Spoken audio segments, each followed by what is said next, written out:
기도드립니다. 아멘. 자으로 인사하겠습니다. 새해 복 많이 받으세요. 1월 1일 날에는 제가 못했는데 구정에는 제가 또 함께 새해 복 많이 받으라고 인사할 수 있어서 너무 한국은 좋은 것 같습니다. 저번 주에 우리가 무슨 말씀을 나눴는지 여러분 기억하고 계십니까? 제목이 무엇이었죠? 어디의 뱃속? 수월의 뱃속이었습니다. 수월의 뱃속은 믿지 않는 사람들에게는 죽음의 자리이고 죽은 자들이 가는 세계이고 그걸로 종말이고 끝이지만 믿는 사람들에게는 그것이 완전히 전환되어지는 역사가 있었습니다. 어떤 자리로 전환이 되었었죠? 첫 번째가 기억이 안 나요? 첫 번째 프로텍션, 보호의 자리라고 말씀을 드렸어요. 그렇죠. 그래서 바닷 가운데 빠졌지만 하나님께서 요나를 건져주시고 보호해 주셨습니다. 그래서 수월의 뱃속은 보호의 자리였습니다. 두 번째는 메디테이션이었어요. 뭐예요? 묵상의 자리였습니다. 그곳에서 하나님의 의도를 발견하게 되어지고 하나님께로 돌아가게 되어지는 그런 시간이었습니다. 세 번째는 무엇이었을까요? 네? 그렇죠. 디렉션, 방향 재설정의 자리라고 말씀을 드렸습니다. 자기가 가고 싶은 대로 간 게 아니에요. 고기가 가라는 대로 갔어요. 근데 그 고기는 누구의 명령을 따랐습니까? 하나님의 명령을 따랐습니다. 그렇게 방향이 재설정이 되는 자리였고, 마지막은 무슨 자리였어요? 레졸렉션, 부활의 자리였어요. 그 자리에 머무르고 끝나는 것이 아니라 결국에는 물고기가 토해낼 수밖에 없는 그런 자리로 나아가게 된다. 부활과 영광의 자리로 나아가게 하시는 하나님을 알 수가 있었습니다. 그래서 이 네 가지를 여러분들이 항상 마음에 품고 수월의 뱃속을 걸어가고 있는 우리 청년들이 많이 있을 터인데 이 자리가 결코 마지막 자리가 아니라 하나님이 주시려고 하는 그런 놀라운 복의 자리라는 사실들을 우리가 믿고 걸어갈 수 있기를 다시 한번 예수 그리스도의 이름으로 축복합니다. 오늘 본문의 말씀은 너무나 잘 알려진 그런 용서할 줄 모르는 종의 비유입니다. 제가 개인적으로 가장 회피하는 말씀 중에 하나입니다. 왜냐하면 저는 용서를 잘 하지 못하는 그런 사람인 것처럼 느끼고 있기 때문입니다. 지금도 내가 용서한 것인지 아니면 용서를 포기하고 살아가고 있는 것인지 솔직히 정확하게 진단하기가 어렵습니다. 한번 우리가 진단 한번 해볼까요? 여러분들에게 상처를 준 사람 한번 떠올려 봅시다.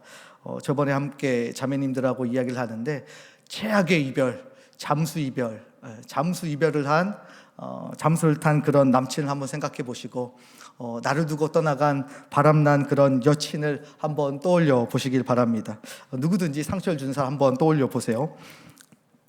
1점부터 10점까지 점수를 한번 매겨보는 겁니다. 당신은 그 사람을 생각할 때 어느 정도 화가 나십니까? 머릿속에 점수를 내세요. 1점 전혀 화가 나지 않는다.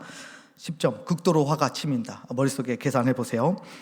2번 당신에게 일어난 그 상황과 상처를 생각할 때 수치심이 어느 정도 든다. 1번 전혀 수치스럽지 않다. 10점 극도의 수치심이 든다. 3번 당신은 하루 동안 가해자에 대한 생각과 그가 나에게 한 일에 대한 생각이 들 때마다 그 감정을, 그 생각을 추스느니라고 얼마나 많은 시간과 에너지를 소모하고 있다. 1점 매우 적은 에너지를 소비한다. 10점 하루의 에너지를 대부분 소비한다. 4번 이제 당신은 가해자에 대해서 얼마나 많은 동정과 연민의 마음을 가지고 있습니까? 1번 어떠한 동정과 연민도 느껴지지 않는다. 10번 아주 많은 동정과 연민이 느껴진다. 마지막이에요. 당신이 겪은 그 고통을 받아들이기가 얼마나 어려운가? 1번 너무 어렵다.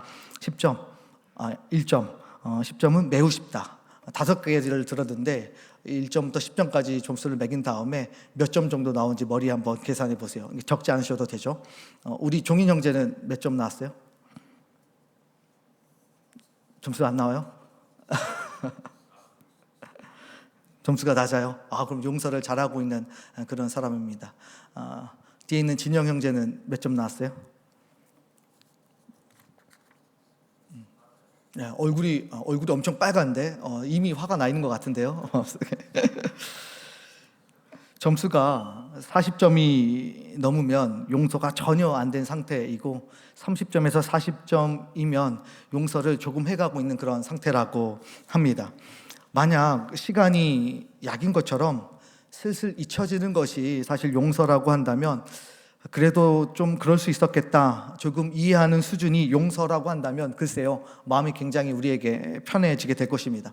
그러나 이 정도의 수준으로 용서를 논하기에는 성경이 말하는 용서가 너무 고차원적이라서 함부로 용서라는 단어가 붙여지기가 어렵습니다.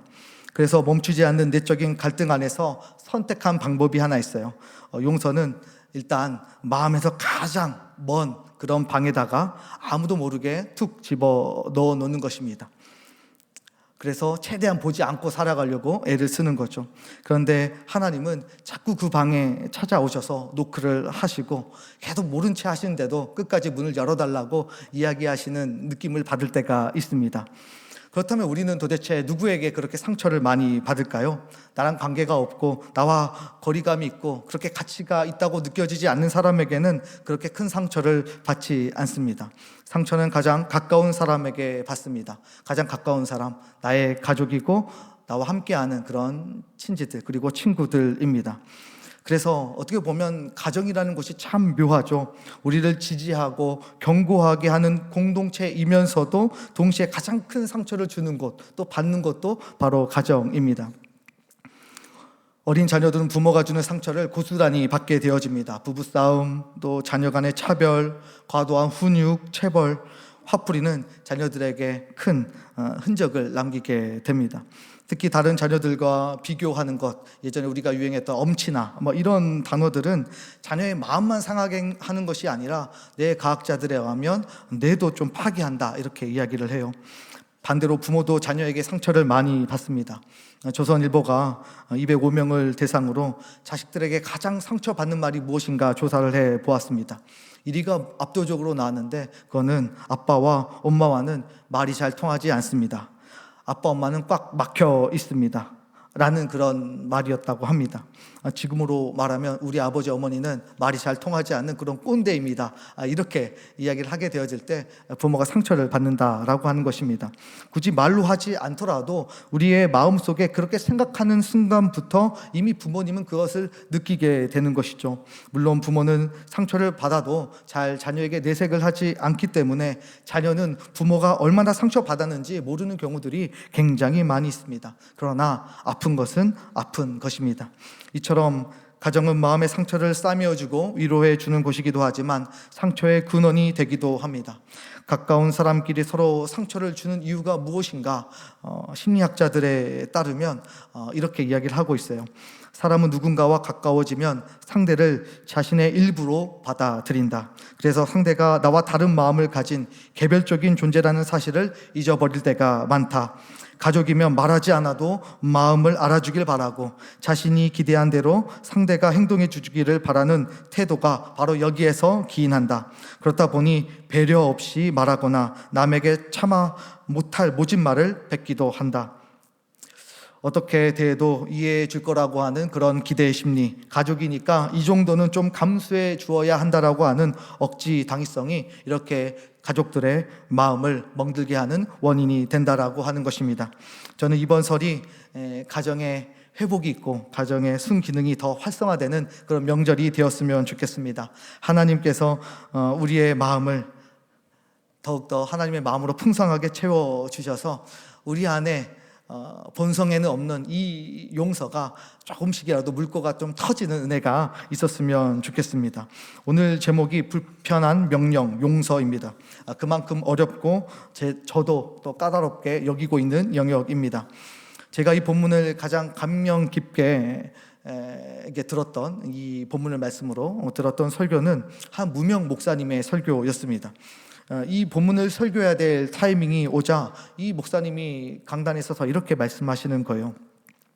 여러분, 우리는 아직 용서할 수 있는 영적인 수준에 이르지 못하였습니다. 그러므로 이 본문은 그냥 넘어가겠습니다. 기도하겠습니다 하고 예배가 정말 그렇게 끝이 났습니다. 설교를 하시지는 않았지만 설교하신 것보다 훨씬 더 큰 감동이 되었습니다. 물론 설교를 그렇게 하면 안 된다라고 이야기하신 분들도 있었어요. 우리가 그렇게 살아가지 못할지라도 목회자는 설교자는 반드시 말씀을 전해야 된다, 이런 의견도 있었지만 오히려 저에게는 용서에 대해서 더 깊이 생각하고 또 나누는 시간이 되었습니다. 그만큼 어렵다라고 하는 것이죠, 용서가. 그런 의미에서 두 아들을 죽인 청년을 양아들로 삼았던 그런 손양원 목사님도 참 용서를 잘하셨을까, 이런 생각을 해본 적이 있습니다. 그 청년을 용서하고 양아들로 드렸지만 그분의 딸 손동희 권사님에 따르면 식사를 하시다가도 그 자리에서 내 아들을 죽인 살인범이 이 식탁에 앉아있다 그러면서 밥을 못 드시고 손을 부들부들 떨면서 그 양자를 쳐다보고 또 주먹을 부르르 떠는 그런 시간들이 종종 있었다라고 우리 권사님이 증언을 하셨던 적이 있습니다. 그런 의미에서 오늘 말씀은 참 지키기에 매우 부담스럽고 또 쉽지 않다는 것 잘 알고 있습니다. 그래서 저도 여러분들께 용서하시라 이렇게 말하기가 굉장히 좀 멋쩍습니다. 그러나 우리 예수님은 너무 단호하게도 용서할 것을 명령하고 있습니다. 이것은 마치 우리가 선택할 상황이 아닌 것처럼, 우리에게는 아무런 결정권이 없는 것처럼 그렇게 강하게 이야기하시고 비유로 설명하고 계십니다. 그렇다면 우리는 하나님의 자녀된 자로서, 예수님의 제자로서 힘들지만 그 용서를 끝까지 포기할 수 없는 위치에 놓여져 있는 사람들이라는 것입니다. 성공하지 못할지라도 마지막 순간까지 용서를 포기할 수는 없는 그런 존재들입니다. 오늘 말씀을 통하여서 먼 방 안 보이게 숨겨놓은 용서가 조금은 가깝게 여겨지는 은혜가 있었으면 좋겠습니다. 그런 관점에서 오늘 말씀을 통하여서 용서를 할 수 있는 세 가지 비결을 함께 여러분과 본문을 통해서 나누고자 합니다. 첫 번째로 자기 존재를 정확하게 자각하라입니다. 자기 존재를 정확하게 자각할 줄 알아야 합니다. 요즘 굉장히 유명하고 또 서로 이야기하는 그런 단어들이 있죠. 자기 객관화, 자기를 객관적으로 좀 바라볼 수 있어야 한다, 이렇게 드라마 같은 데서 나오는 것 같아요.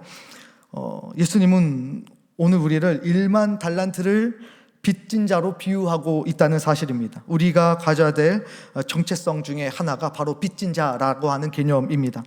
24절 말씀인데요, 24절 말씀 함께 읽겠습니다. 시작. 살 때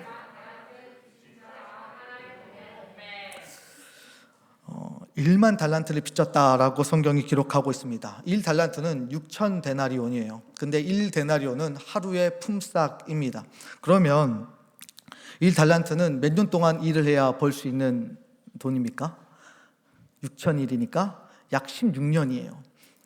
그러니까 1달란트는 16년의 일을 하게 만드는데 1만 달란트입니다. 그럼 몇 년을 일해야 됩니까, 우리가? 곱하기 만을 하면 16만 년이에요. 그러니까 16만 년을 일해야 갚을 수 있는 돈이 1만 달란트가 됩니다. 그래서 학자들이 어떻게 이렇게 큰 돈이 오고 갈 수 있겠느냐, 빌릴 수 있겠느냐, 그만한 돈이 있겠느냐, 이렇게 이야기하고 있지만 오늘 본문이 비유라는 사실을 여러분 생각을 하셔야 합니다. 핵심은 뭡니까? 결코 갚을 수 없는 액수를 빚지게 된 자라고 하는 뜻입니다. 물론 100데나리온을 빌려준 적도 있습니다. 그러나 그 가치가 결코 비교될 수 없는 정도입니다. 결국 우리는 빚진 자라고 하는 적세성을 가지고 살아야 한다라고 하나님이 말씀하고 있는 것입니다. 그러면 그 갚을 수 없는 빚은 도대체 무엇을 의미하고 있을까요? 요한일서 1장 2절 말씀인데요, 우리 함께 읽어보도록 하겠습니다. 시작. 이 생명이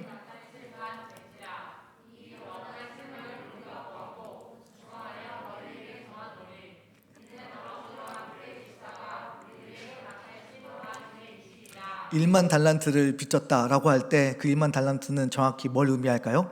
바로 우리가 살 수 없는, 갚을 수 없는 영원한 생명을 의미하고 있어요. 예수 그리스도의 십자가 처형을 통하여서 획득된 그 영원한 생명을 우리가 빚으로 지게 된 것입니다.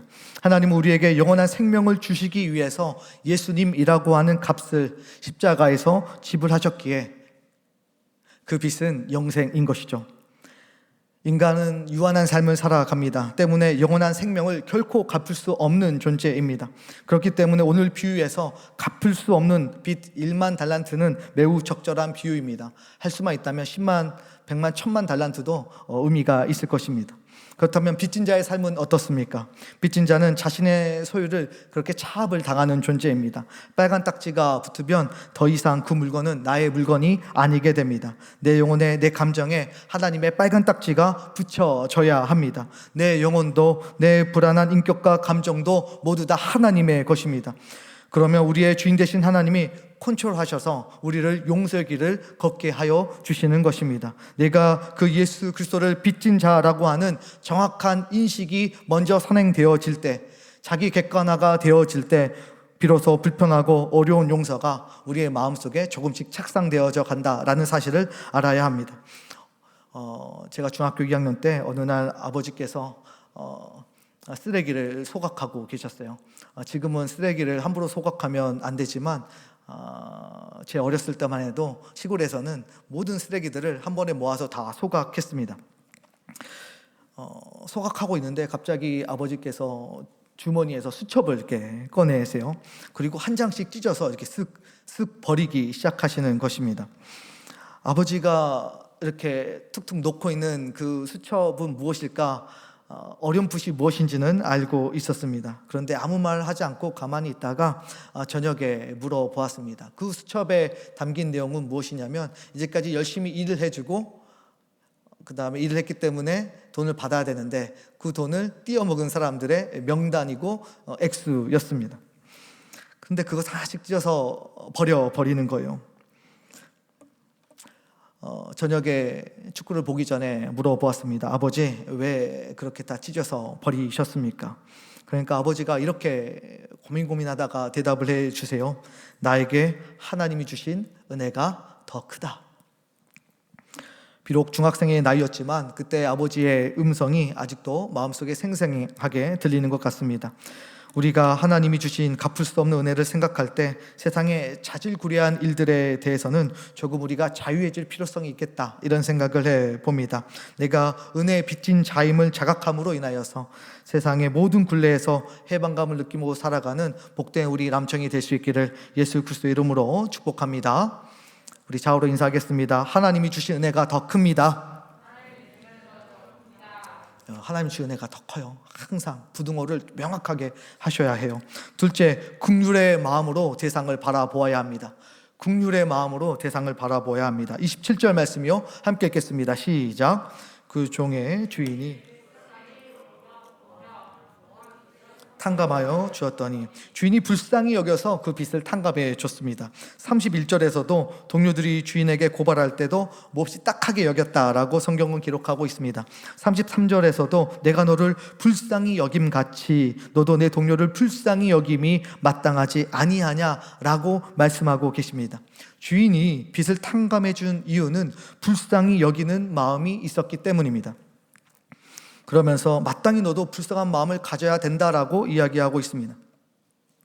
이처럼 비로소 임금님은 상대방을 분노의 대상이 아니라, 원망의 대상이 아니라 긍휼과 자비의 대상으로 바라보고 있다는 사실입니다. 마찬가지로 우리 역시 원망과 분노의 대상으로 여기는 것이 아니라 정말 은혜가 필요한, 자비가 필요한 그 사람으로, 사랑이 필요한 사람으로 인지하게 되는 것, 이것이 바로 용서에 가깝게 갈 수 있는 비결 중에 하나입니다. 이 모습은 스데반 집사님이 순교하실 때에도 등장을 합니다. 사도행전 7장 60절에 보면 무릎을 꿇고 크게 불러 이르되 주여 이 죄를 그들에게 돌리지 마옵소서, 이 말을 하고 자니라. 예수님에게도 이 모습이 등장합니다. 누가복음 23장 34절, 이 예수께서 이르시되 아버지 저들을 사하여 주옵소서, 자기들이 하는 것을 알지 못함이니이다 하시더라. 예수님과 스데반은 자신을 치는 사람들 향하여서 분노보다는 긍휼의 마음을 가졌습니다. 하나님도 목자 없이 유리하고 방황하는 우리를 바라보면서 불쌍히 여겨주셨습니다. 어떤 학자는 우리의 마음속에 강력한 힘을 내는 그런 에너지가 있는데, 감정이 있는데 그 중에 하나는 긍휼한 마음이다 라고 이야기했습니다. 우리가 딱딱한 세상을 살아갈 때 삶의 큰 동력을 만들어내는 것, 그것은 바로 긍휼과 자비입니다. 사람들을 만나서 인생 이야기를 나누다 보면 굉장히 멋있고 우아한 이야기들로 시작을 합니다. 그런데 그 화려함 이면에 스토리를 잘 들어보면 글쎄요, 정말 산전, 수전, 공중전을 다 겪으면서 살아왔던 흔적들을 우리가 볼 수가 있습니다. 인생이 참 별거 없다라고 느껴지기도 하고, 또 생존을 위해서, 가족을 위해서 헌신하며 살았던 삶의 자리들이 참 애처롭게 느껴질 때가 있습니다. 누군가는 우리가 어렵게 걸어온 길을 걸어가고 있는 것 같고, 우리가 지금 걷고 있는 길은 여전히 어떤 사람의 여전의 인생길이고, 누군가는 내가 아직 미처 가보지 못한 두려운 인생길을 걷고 있습니다. 그 길 위에서 때로는 생채기가 나기도 하고 발이 까지는 흔적들이 보이기도 합니다. 알고 보면 긍휼이 필요하지 않은 인생은 하나도 없습니다. 알고 보면 긍휼이 필요하지 않은 인생은 정말 하나도 없습니다. 중요한 것은 그 길 위에서 서로 싸매어지고 짐도 들어줄 줄 아는, 연고도 발라줄 줄 아는 그런 긍휼한 마음을 갖는 것입니다. 저는 이번 설이 사랑하는 아버지와 어머니를 긍휼히 여러분들이 여겨드리는 그런 장이 되기를 바라고, 또한 반대로 부모님들이 자녀를 긍휼하게 여겨주시는 그런 장이 되기를 바랍니다. 밥 먹고 살기 버거웠던 생존의 그 시절, 가족을 위해서 온몸을 희생하셨던 그 방법밖에는 선택할 길이 없었던 그 부모를 이해해주고 공감해주고 긍휼히 여겨주는 그 인생을 알아주는 시간이 되었으면 좋겠습니다. 반대로 복잡하고 다양한 이 세상 속에서 예수의 길을 따라가기 위해서 몸부림치며 살아가고 있는 자녀들의 삶을 이해해 주시고 또 긍휼히 여겨주시는 그런 서로 간의 피차 자비함을 가지는 그런 시간이 되기를 바랍니다. 그런 의미에서 올해도 어김없이 어른들이 던지는 뻔한 레파토리가 있죠. 취업과 결혼 이야기를 여러분들은 또 듣게 되실 터인데, 그때 당시에 취업과 결혼에 어려움을 느끼신 어른들이 그 아픔을 토로한다 그렇게 생각해 주시고 긍휼한 마음으로 받아주시고 넘어가 주시는 그런 우리 모든 남청 식구들이 다 될 수 있기를, 그렇게 생존해 오실 수 있기를 예수 그리스도 이름으로 축복합니다. 이해하셨죠? 자어로 인사하겠습니다. 살아 돌아오십시오. 세 번째로는 마지막 심판의 날을 생각하라입니다. 마지막 심판의 날을 생각하라. 빚쟁이라고 하는 정확한 자기 객관화, 그리고 상대방을 정말 긍휼히 여기는 그런 마음을 가지고 있음에도 불구하고 아직도 용서가 되지 않는다라고 한다면, 그때는 미안하지만 강제적인 방법밖에는 없습니다. 마지막 날을 생각해 보는 것입니다. 딱 봐도 역시 강제적이고 용서를 강요하는 것처럼 느껴져서 굉장히 불편합니다. 우리가 주의 명령인데도 불구하고 왜 불편하게 느낄까요? 그것은 바로 용서라는 영역이 우리의 비본성적인 영역이기 때문입니다. 우리의 본성에 없는 거예요. 비본성적인 영역이기 때문에 누군가에 의해서 마땅히 들어와야만 우리 안에 생성될 수 있는 아주 거룩한 그런 감정이라고 하는 것입니다. 죄악된 인간이 가장 싫어하는 것 중에 하나가 바로 용서하는 것이기 때문에 하나님이 이런 강제적인 방법을 동원해서라도 용서의 길로 걷도록, 그 길이 생명의 길이니까, 영생의 길이니까 그 용서를 할 수 있도록 하나님께서 도와주시는 것입니다. 35절 말씀인데요, 우리 함께 읽어볼까요? 시작. 너희가 각각 마음으로부터 형제를 용서하지 아니하면. 무섭지 않습니까? 저는 이런 말씀을 안 읽고 그냥 지나가요, 사실은. 그런데도 읽게 되어졌을 때 하나님께서 얼마나 크게 용서에 대해서 강조하신지를 느끼게 되어집니다. 하나님께 용서를 받기 위해서라도 우리는 용서하는 마음을 가져야 되고, 용서하는 마음을 갖기 위해서 우리의 마음을 쳐야 한다는 것입니다. 노력을 멈추지 말아야 합니다. 포기라도 안 했어야 온전한 용서를 우리가 이 땅에서 하지 못했을지라도 마지막 날에 하나님 품에 안기게 되었을 때 조금이라도 할 말이 우리에게 남아있지 않겠습니까? 도무지 용서라는 게 안 되는데요, 주님, 어떻게든지 간에 용서해 보려고 제 마음을 치고 또 쳐서 그렇게 노력했습니다. 잘 안 됐는데 마지막까지 저는 포기하지 않고 용서하려고 애쓰며 사신 것 주님이 다 보셨습니다. 이 처절한 노력, 강제적 용서를 스스로 단행하는 이 모습을 하나님이 보셨을 때 어떻게 느끼실까요? 우리를 또한 긍휼히 여겨주실 것입니다. 용서하지 못하는 모습마저도 하나님은 용서해 주실 것입니다. 또한 용서를 강제적으로 시작해서 완성이 되지 않았을지라도 그렇게 용서를 시작하게 하신 분이 하나님이시라고 한다면 반드시 그 용서를 이루는 그 하나님께서 역사해 주실 것입니다. 빌립보서 1장 6절 말씀 한번 읽어볼까요? 시작. 너희 안에서 착한 일을 시작하신 이가 그리스도 예수의 날까지 이루실 줄을 우리는 확신하노라. 이미 착한 일을 마음속에서 시작하신 예수님께서 이뤄 가시는 것입니다. 그래도 예수님 때문에 용서라는 아주 불편하고 낯선 것을 내 인생에 주입해 보겠다라고 결심한 것 그 하나만으로도 하나님께서는 선한 일을 주셨고 그 선한 일을 이루어 가시는 분이십니다. 결론입니다. 용서를 하는 방법 3가지를 여러분들에게 알려드렸습니다. 첫 번째는 뭐예요? 자기 객관화예요. 자기 객관화. 어떻게 객관화시켜야 돼요? 나는 빚진 자다. 무엇을? 영원한 삶을 빚진 자다. 이렇게 생각하는 거죠. 두 번째로는 뭐예요? 긍휼의 마음으로 세상을 바라보는 것입니다. 원망과 복수의 대상으로 바라봐서는 안 됩니다. 세 번째로 마지막 날, 심판의 날을 바라보는 것입니다. 이 3가지가 오늘 본문에서 주어지는 비결입니다. 조지 허버트 목사는 용서에 대해서 다음과 같은 말을 남겼습니다. 다른 사람을 용서하지 못하는 사람은 자신이 건너야 할 다리를 부수는 사람이다. 다시요. 다른 사람을 용서하지 못하는 사람은 자신이 건너야 할 다리를 부수는 것이다. 자신이 건너야 될 다리를 이 땅에 살면서 부수는 사람들이 아니라 다른 사람들을 위해서 그 다리 하나라도 더 나들이는 우리 청년들이 될 수 있기를 소망합니다. 보일러 한 대 나들일 여유가 없더라도 부모의 인생을 공감하고 용서하심으로써 이번 설에 튼튼한 다리 하나 놔드리는 복된 날이 될 수 있기를 예수 그리스도의 이름으로 간절히 축원합니다.